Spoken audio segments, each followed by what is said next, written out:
슬프게도 미국은 전 세계에서 가장 많은 모기를 생산하고 공급하는 나라이다.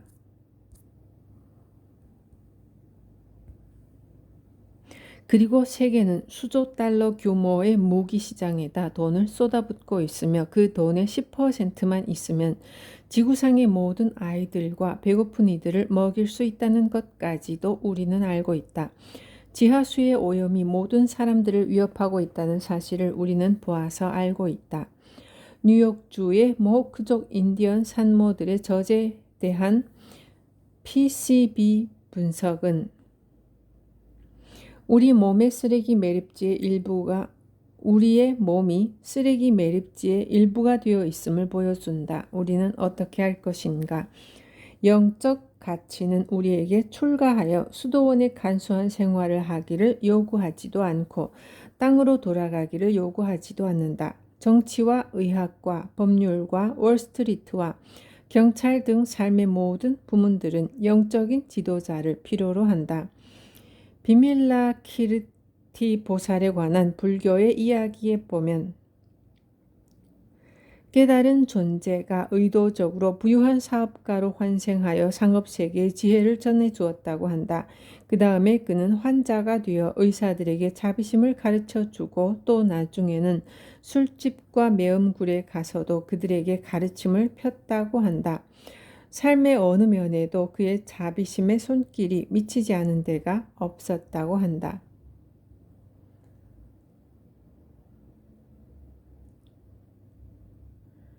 삶 속으로 온전히 뛰어들므로써 모든 이에게 축복을 가져다 준다는 것은 고귀한 생각이지만 우리가 비밀라 키르티의 본보기를 따르는 것이라고 자신을 쉽게 속일 수 있다.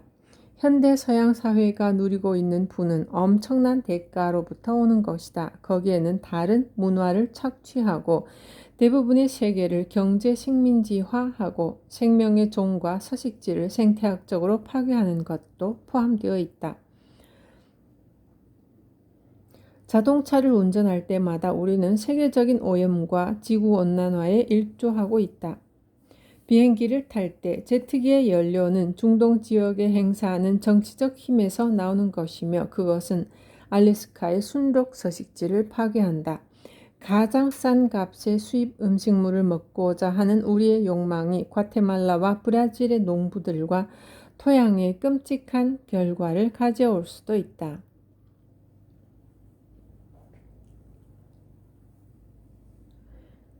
고대 그리스어에서 깨어난다는 뜻의 말은 엘리트이다. 깨어남의 반대는 악이나 무지가 아니라 엘리트 곧 잠이다. 엘스? 모르겠다. 깨어남의 체험을 한 후에도 우리는 우리의 현대적 생활 방식이 가져올 결과에 대해서는 잠들어 있을 수 있다. 애석하게도 대부분의 영적 전통들에서는 상호 의존성과 생태학적 개념들을 별도로 가르쳐 주지 않는다. 우리는 우리의 행위에 보이지 않는 대가에 대해 스스로 깨우쳐야만 한다. 우리의 외면적 삶이 가슴의 진정한 가치와 조화를 이룰 때까지.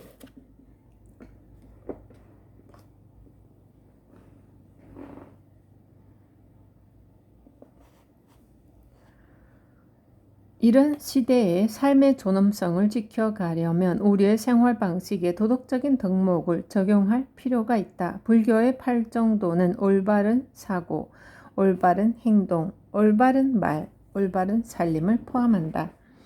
우리의 생활 방식은 상호 의존성에 대한 새로이 넓혀진 이해와 조화를 이루고 있는가? 지구에 대한 우리의 관심과 상호 의존성의 깨달음은 우리의 삶을 어떤 방향으로 재촉하는가? 우리는 어떻게 변화해 갈 수 있을까? 죄책감에서가 아니라 사랑에서 말이다. 우리의 변화는 바로 이런 의문들을 던져보는 데서 시작된다.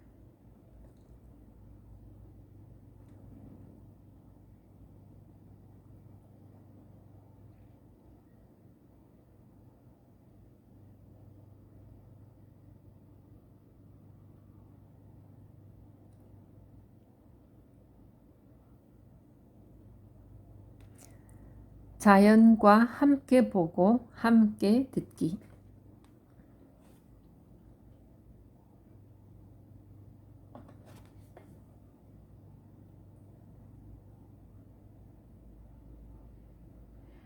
때로 우리는 인간 중심적인 의식에서 완전히 벗어나 볼 필요가 있다. 환경운동가인 존 시드는 상호 의존적 존재성에 대한 인식을 일깨우는 작업의 일환으로 만물의 평의회라는 그룹 명상을 고안해냈다.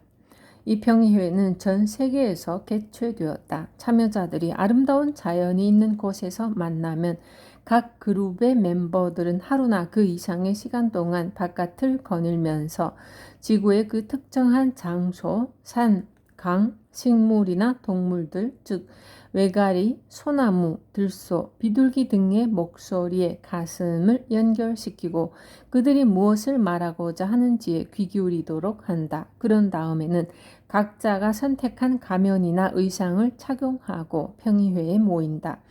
각자는 자신의 종이나 장소를 대표한다. 나는 아비인데 물에서 사는 새들을 대신해서 말합니다. 나는 계곡물인데 세상의 강을 대신해서 말합니다. 모든 종들이 소개되고 나면 그들은 각자의 관심사를 평의회에 올린다. 그룹의 일부 멤버들은 인간의 역할로서 가운데에 나와 앉아 그것을 듣게 한다. 야생 거위인 나는 늪지대가 사라져 가고 있기 때문에 먼 거리를 날아 이주하는 일이 이제는 어려워졌다는 것을 호소하고 싶습니다. 그리고 내 알의 껍질이 얇아져서 새끼가 알을 까고 나오기도 전에 부서져 버립니다. 아마도 내 뼈에 독이 있는 것 같아요. 평의회는 이 사실에 귀를 기울인다. 인간들이여, 나는 생명을 품는 강으로서 말합니다. 이제 당신들이 내게 쏟아내고 있는 쓰레기와 독소 때문에 내가 무엇을 품고 있는지를 보세요. 나는 질병과 죽음을 싣고 다니게 되었습니다. 평의회는 계속 경청한다.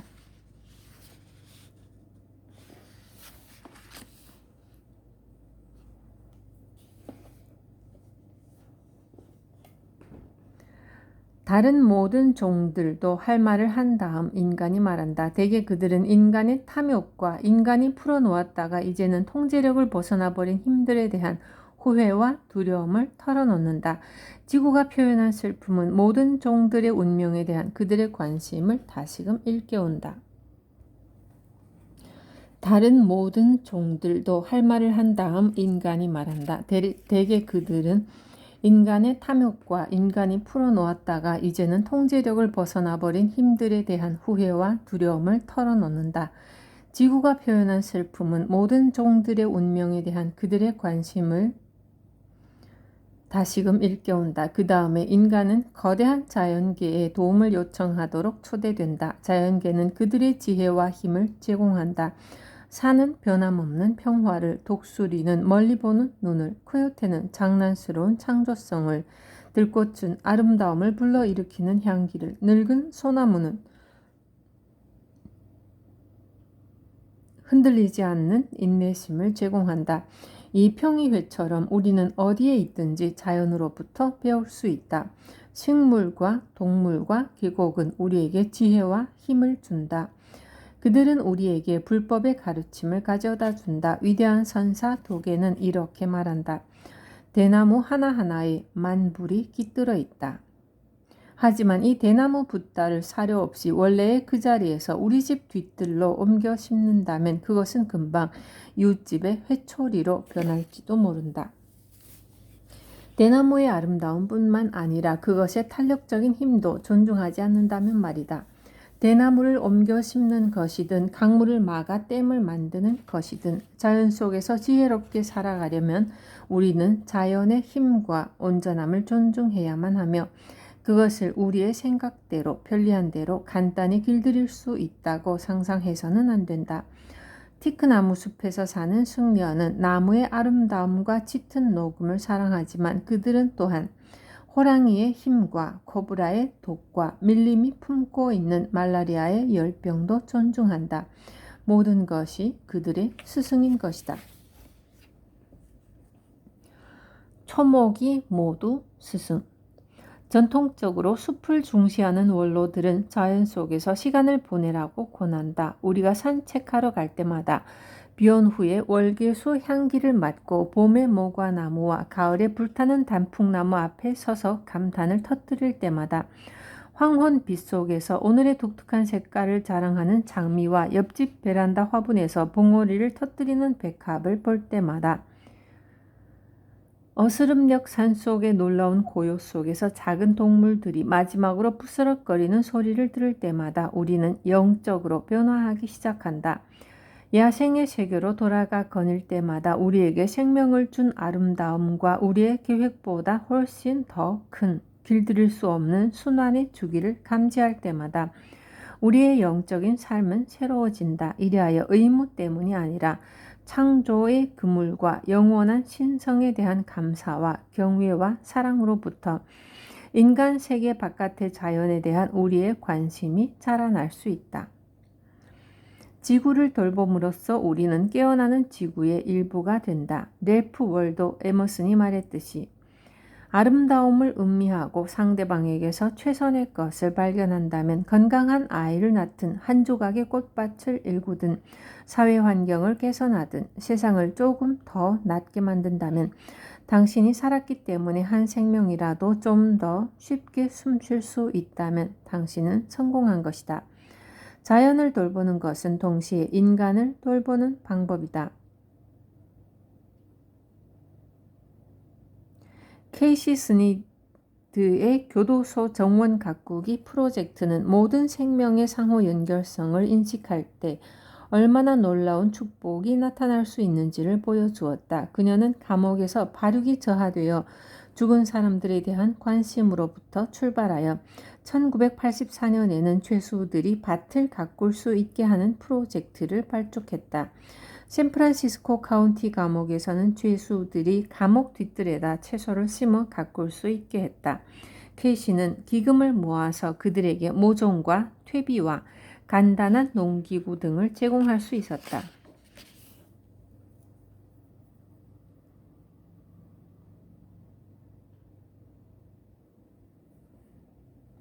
자신의 손으로 밭을 일굴 수 있게 된 것이 식물이 싹터 자라서 해충과 가뭄을 극복하도록 책임지고 돌보게 된 것이 이 버려진 사람들에게서 가장 선한 면들을 일깨워냈다. 그것은 자기 외부의 것에 대한 관심과 연결감을 일깨워 주었다. 케이시는 거대한 몸짓을 가진 사내가 한 말을 전한다. 내 아기들을 밟지 마세요. 교도관들도 변화에 놀랐다. 밭을 돌보는 이들에게는 그것이 너무나 중요한 것이 되어서 그들의 생활은 밭 주위를 맴도는 것이 되어버렸다. 실제로 어떤 이들은 형기를 마치고 석방되자 채소밭으로 돌아오기 위해 일부러 사소한 범죄를 저지르거나 집행유예를 위반하기도 했다. 이것이 케이시를 다음 단계 프로젝트로 이끌었다. 몇몇만 주변 지역의 도시들에서 공민권, 즉 선거권이 박탈된 사람들의 동네 공동 텃밭 가꾸기와 그리고 전과자들을 위한 텃밭 가꾸기 프로젝트가 바로 그것이었다. 텃밭 가꾸기 프로젝트는 그 자체가 사람을 수확하는 텃밭이 되었다.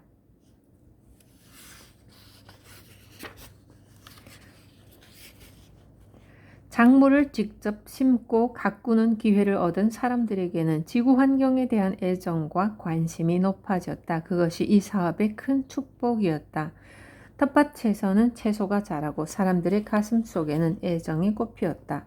우리는 자연을 통해 시간과의 새로운 관계를 배운다. 그것은 우리가 일상적으로 세우는 계획들과는 다른 리듬과 주기에 근거한 것이기 때문이다. 어떤 곤충은 하루 만에 죽는다. 어떤 식물은 100년에 한 번씩 꽃을 피우기도 한다. 깨달음의 만다라는 이처럼 틀이 다른 시간들을 포용하며 우리로 하여금 삶에서 그것을 존중할 줄 알게 한다. 우리는 생명의 주기를 돌보는 자가 된다. 미국 인디언 원로들은 향후 7세대까지 앞을 내다보고 계획을 세워야 한다고 가르친다. 인류학자이자 시스템 이론가인 그레고리 베이트스는 1600년대 초기에 세워진 옥스퍼드 대학교 뉴 칼리지에 관련된 한 이야기를 통해 이것이 무엇을 의미하는지를 이해할 수 있게 해준다. 이 학교의 대강당을 지을 때 지붕은 약 120cm 너비의 거대한 참나무 기둥으로 받쳐졌다.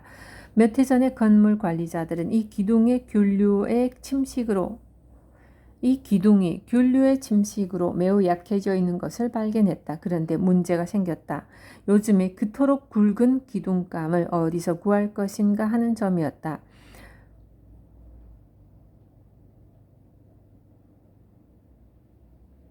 마침내 관리자들은 대학의 산림감독관에게 물어보기로 했다. 산림감독관은 그들의 질문에 회심의 미소를 지었다.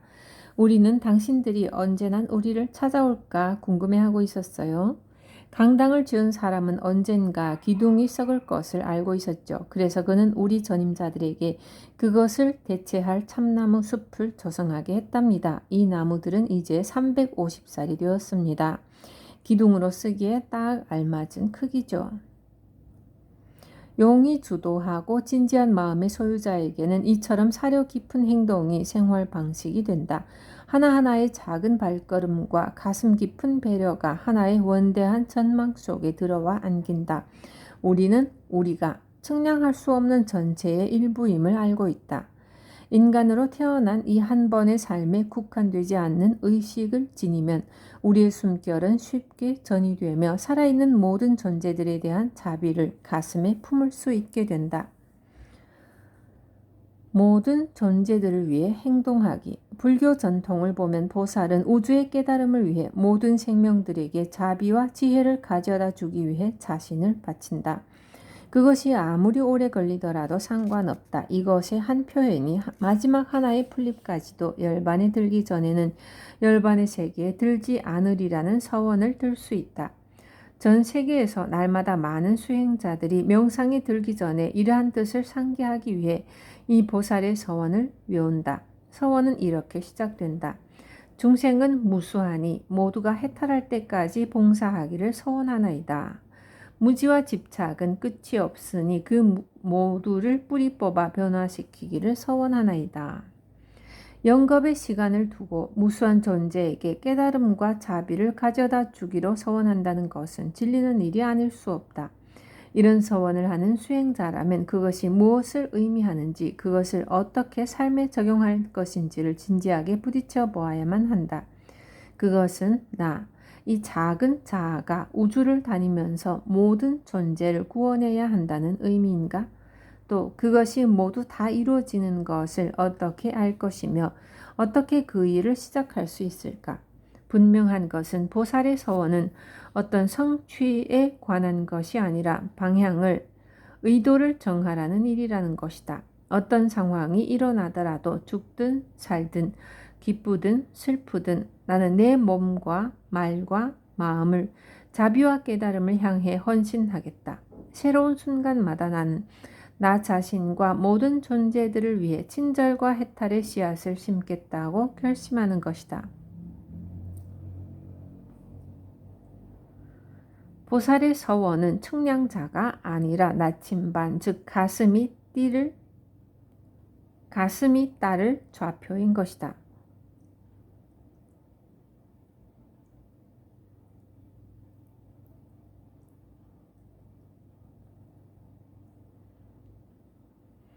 그것은 우리의 유산이 된다. 마틴 루터킹의 말처럼 나는 여러분이 내가 인류를 사랑하고 섬기려고 애썼다고 말하게 되기를 원합니다. 나는 다만 헌신적인 생애를 남기고 가기를 바랍니다. 달라이라마는 티베트 국민이 직면해야 했던 끔찍한 비극의 와중에 이 서원에 의지한 것이 얼마나 큰 도움이 되었는지를 종종 이야기했다. 곤경에 직면한 수십 년 동안에 그는 정치적으로 또한 영적 지도자로서 비폭력의 세계적 본보기로서 그는 그의 나라와 국민들을 위해 힘든 결정들을 내려야만 했다. 그는 때로 자신의 결정이 최선이 아니었다는 것을, 때로는 실수도 했다는 것을 시인한다. 그는 말한다. 내가 의지할 수 있는 유일한 것은 나의 진지한 동기이다. 그의 가슴이 품은 동기는 각각의 행위 속에서 가능한 한 최선을 다해서 자비와 해탈을 뒷받침하는 것이다. 그는 자신의 행동의 배후인 의지라는 씨앗에 따른다. 선의의 씨앗을 심음으로써 마침내는 아름다운 무엇이 자라날 것이기 때문이다.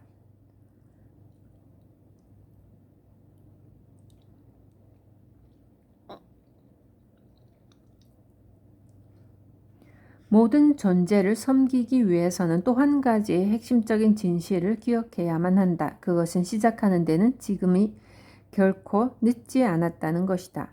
지혜의 눈앞에서는 시간의 무거운 압박이나 모든 일에 대한 책임은 모두 다 사라진다. 우리는 전망과 넓은 시야를 발견하고 모든 책임을 혼자서 지지 않는다. 우리는 이 땅과 사회와 인간 관계에서 우리가 의도하는 모든 변화들을 직접 목격할 때까지 살지 못할지도 모른다.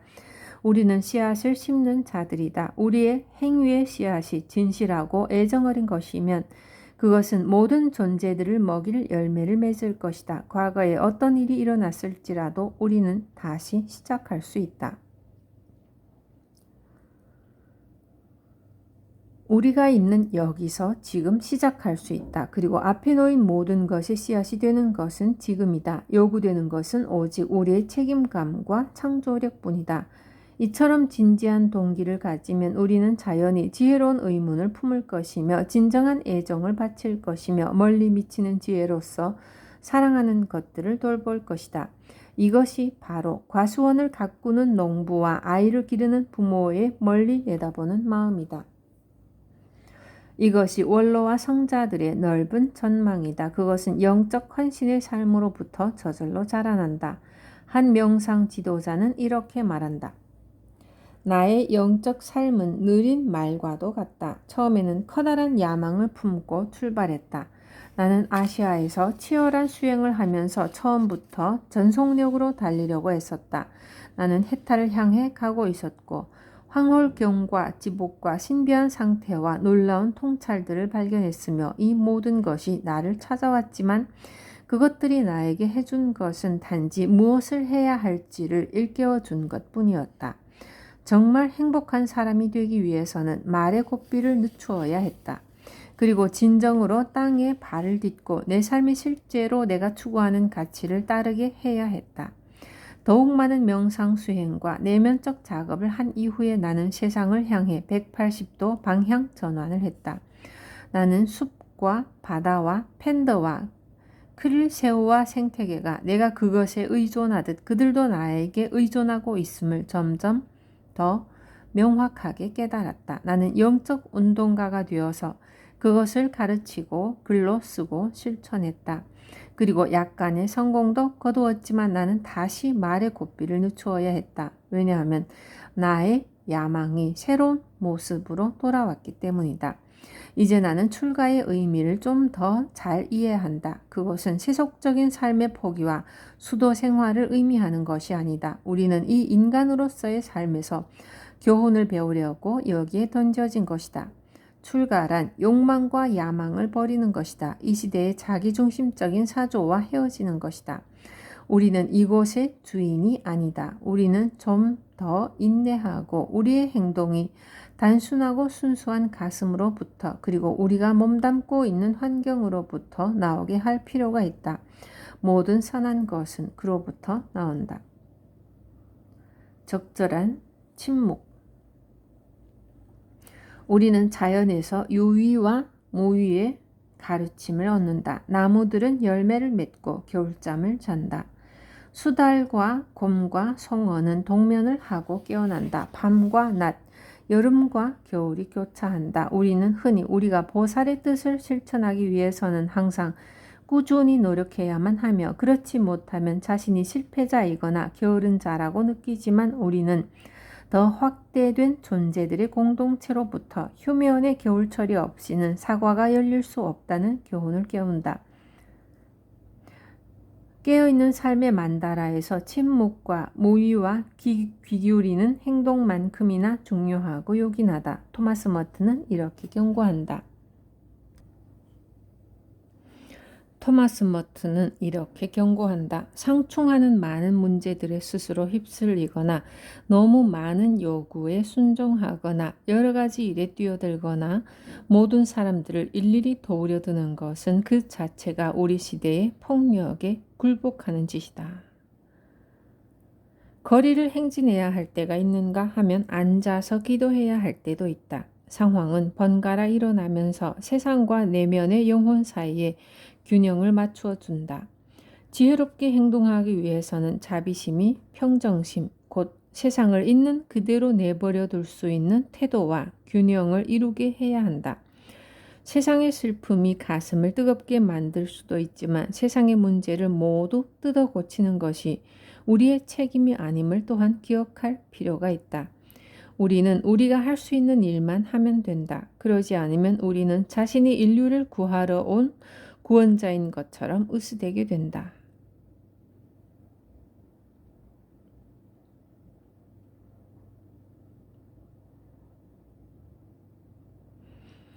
지금의 현실 속에서 살면 자비심과 평정심이 조화를 이루게 된다. 깨어있기와 자비심은 한 번에 한 단계씩, 한 사람씩, 한 순간씩만 진정으로 실천할 수 있다. 그러지 않으면 우리는 돌봐야 할 모든 문제들, 즉 우리의 확대된 가족과 공동체의 문제, 세계적인 불의와 고통에 한꺼번에 압도되어 버릴 것이다. 자비심은 특수한 상황에서 이 순간에 긴급히 필요한 것에 대한 우리의 반응 속에서 항상 현실적인 것이 된다. 지구적인 상황 속에서도 그렇다. 가슴에 자비가 퍼져나오는 것은 특정한 상황 속에서이다. 그것이 옆집의 아픈 이웃이든 열대우림의 파괴를 반대하는 세계적인 캠페인이든 간에 하루하루와 걸음걸음이 숨쉬기와 같은 가슴을 확대시키는 훈련이다. 우리의 진실은 이 작은 걸음걸음 속에서 꽃 피어난다. 한 명상 지도자는 이렇게 말한다. 30년 동안 명상을 해보니 50년의 수행조차도 짧으리라는 생각이 든다. 이제 나는 길게 평생을 내다본다. 나의 결심은 단순하다. 가장 높은 깨달음에 헌신하는 것이다.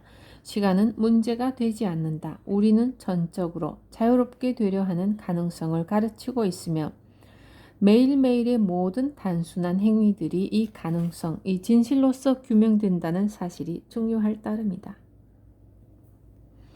모든 기도와 모든 의식적 행위가 전체의 치유에 이바지한다. 간디는 말했다. 나는 살아있는 모든 것들의 궁극적 일체성을 믿는다. 그러므로 나는 한 사람이 영성을 얻으면 온 세계가 그것을 얻으며 한 사람이 타락하면 온 세계가 그만큼 타락한다고 믿는다. 행위의 세계에서는 모든 몸짓이 커야 할 필요가 없다. 작은 행위도 똑같이 중요하다. 한 노인이 봄에 강한 비바람이 지나간 후에 멕시코의 해변을 따라 걷고 있었다. 해변에는 파도에 휩쓸려 온 죽은 불가사리들이 널려 있었다. 노인은 그것을 하나씩 주워 바다로 던져주고 있었다. 한 나그네가 그것을 보고는 다가와 물었다. 무엇을 하고 계십니까? 이 불가사리들을 도와주고 있어. 하지만 수도 없이 널려 있는데 단지 몇 마리만 살려주는 것이 무슨 도움이 되겠습니까? 나그네가 이렇게 항변하자 노인은 여전히 불가사리를 집어 바다에 던지면서 말했다. 바로 이놈에게 도움이 되죠. 정의를 위한 증언. 어떤 의미에서 가장 과격한 정치 행위는 가슴의 변화이다. 탐욕과 인종주의와 착취와 증오를 극복하고 고난을 종식시키고 지구와 조화롭게 살고자 한다면 우리는 인간 의식의 근본적인 위기를 들여다보아야만 한다. 세상을 치유시키려면 정치적이고 경제적인 수단만으로는 불가능하다. 우리는 한 세대의 혁명가들이 다음 세대의 걸림돌이 될 수 있음을, 정치 권력이 탐욕과 망상을 낳을 수 있음을 보아왔다. 우리는 분열의 힘, 탐욕의 힘, 증오의 힘에 직면해야 하며 자유로운 가슴으로 평화롭게 살기를 배워야 한다. 우리가 못한다면 어떻게 타인에게서 그것을 기대할 수 있겠는가? 지혜는 우리에게 지상의 인간 세계에는 득과 실, 슬픔과 기쁨, 탐욕과 너그러움, 아름다움과 추함이 늘 있어 왔음을 말해준다. 그렇다고 해도 우리는 오늘날의 울부짖음을 외면할 수 없다. 평화로운 가슴은 우리 주변이 아무리 망상으로 뒤덮여 있더라도 그 고난을 덜어주어야 할 책임을 느낀다. 우리는 기도와 명상으로부터 용기와 끈기를 얻어낸다. 그리고는 자연스럽게 반응한다. 세상의 폭력에 손을 보태서는 안 된다는 인식이 커간다. 소설가 윌리엄 포크너는 이렇게 썼다. 어떤 것들은 결코 참지 못해야만 한다. 어떤 것들은 참아내기를 끝없이 거부해야만 한다. 불의와 폭력과 수치와 모욕을 말이다. 그대가 아무리 젊었어도 아무리 늙었어도 명예를 위해서도 돈을 위해서도 이런 것들을 참아내기를 단연코 거부하라. 때로 우리의 가장 강력한 반응은 용기 있게 증언하는 것이다. 이것만이 변화를 만들어내기 시작한다. 불교 지도자이자 사회운동가인 조안나 메이시는 체르노빌 핵발전소로부터 가까운 한 도시에서 절망을 벗어나도록 용기를 주기 위한 작은 행사를 열었던 이야기를 전해준다. 원자로 사고가 일어나기 전에 체르노빌 부근 지역은 한때 아름다운 숲과 산으로 유명했다. 사람들은 수백 년 동안 산속으로 소풍을 가서 버섯을 따고 물고기를 잡고 사냥을 하고 땔감을 모았다. 이제 그들은 집에서도 직장에서도 창문과 문을 테이프로 봉해놓고 있으며 방사능 오염을 무릅쓰지 않고는 외출을 할 수 없게 되었다. 이제 그들에게 남겨진 것은 벽에 걸린 숲의 그림뿐이다. 지역의 지도자들과 만난 그 자리에서 조안나는 그들이 다시 숲으로 돌아갈 수 있게 되려면 얼마나 걸릴지를 물어보았다. 한 사람이 대답했다. 내 증손주 대에도 그들의 증손주 대에도 못 갑니다. 그것은 수백 년이 걸릴 것이다. 침묵이 이어졌다. 그러자 한 여인이 일어나서 조안나와 그녀의 팀이 무엇 때문에 그들에게 이 슬픔을 자극하려고 하였는지를 노엽게 따졌다. 조안나는 말없이 앉아 있었고 마침내 한 노인이 말했다. 최소한 우리는 우리 아이들에게 우리가 진실을 말했다고 말해줄 수 있어. 잠시 침묵이 흐른 후에 다른 여인이 말했다. 이 손님들은 목적이 있어서 우리에게 와서 머물고 있습니다. 우리의 고통을 증언하려고요.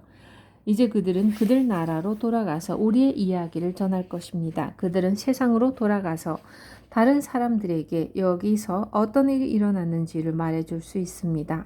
그들은 더 이상 다른 곳에서 다른 어떤 이들의 후손들에게도 이 같은 지구의 오염이 결코 일어나지 않게 해야만 합니다. 이 말과 함께 개인적인 아픔은 어느새 보살의 과업으로 변화되었다. 내가 아는 어떤 존경받는 심리학자는 유엔에서 세계의 독재 정권들로부터 정치적 망명을 하는 망명객들의 새로운 정착을 돕는 일을 한다. 그녀는 때로는 잠을 이루기가 힘든 것을 깨닫곤 한다. 아프가니스탄, 우간다, 하이티, 과테말라, 부룬디, 보스니아 등 수많은 나라에서 온 망명객들의 고문당한 이야기들과 광경들이 뇌리를 떠나지 않기 때문이다. 그것은 인간으로서 듣고 견뎌내기가 힘든 이야기들이었다. 그런 슬픔을 홀로 견디는 것이 힘들었으므로 우리는 그것을 어떻게 해결할 수 있을지를 의논하다가 그녀가 일하는 사무실에다 커다란 제단을 하나 만들기로 했다. 거기에다 그녀는 자비의 여신인 관음보살과 예수와 붓다와 마리아의 그림을 걸었다. 거기에다 하이티의 신들과 코란 중에서 자비의 말씀이 아랍어로 적힌 두루마리와 아프리카와 라틴 아메리카의 인자한 신들의 그림도 더했다. 꽃이나 과일이 늘 거기에 받쳐졌다. 그녀는 날마다 지구의 모든 전통의 조상들과 신들을 불러내었다. 그녀는 그들의 위대한 혼에게 그녀와 고통을 겪고 그녀를 찾아오는 모든 이들을 도와달라고 기도한다. 이제 그녀는 자신의 짐을 혼자서 질 필요가 없음을 느낀다. 그 제단은 그녀가 그 일에 헌신한 삶을 살고 있다는 사실을 상기시켜 줄 뿐만 아니라 그녀와 함께 전 세계의 위대한 자비의 힘들도 그 일에 헌신하고 있음을 상기시켜 준다. 상호 연결성의 진실은 우리에게 책임감을 줄 뿐만 아니라 동료 의식과 위안도 함께 준다. 우리는 홀로 외로이 변화를 위해 싸우지 않는다. 존재의 위대한 힘들이 우리와 함께 일한다. 깨달음이 깊어질수록 경의와 기도도 자라난다. 제단은 애정어린 가슴의 한 표현이 될 수 있다. 제단으로 향하는 의식 자체가 헌신의 심오한 행위이다. 절을 할 때마다 우리는 우리가 혼자가 아니라는 사실을 상기할 수 있다. 명상이나 기도를 할 때마다, 찬송이나 예배를 올릴 때마다 우리는 작은 자아의 느낌으로부터 한 단계 상승하여 모든 존재가 함께 깨어나고 있음을 기억해낸다.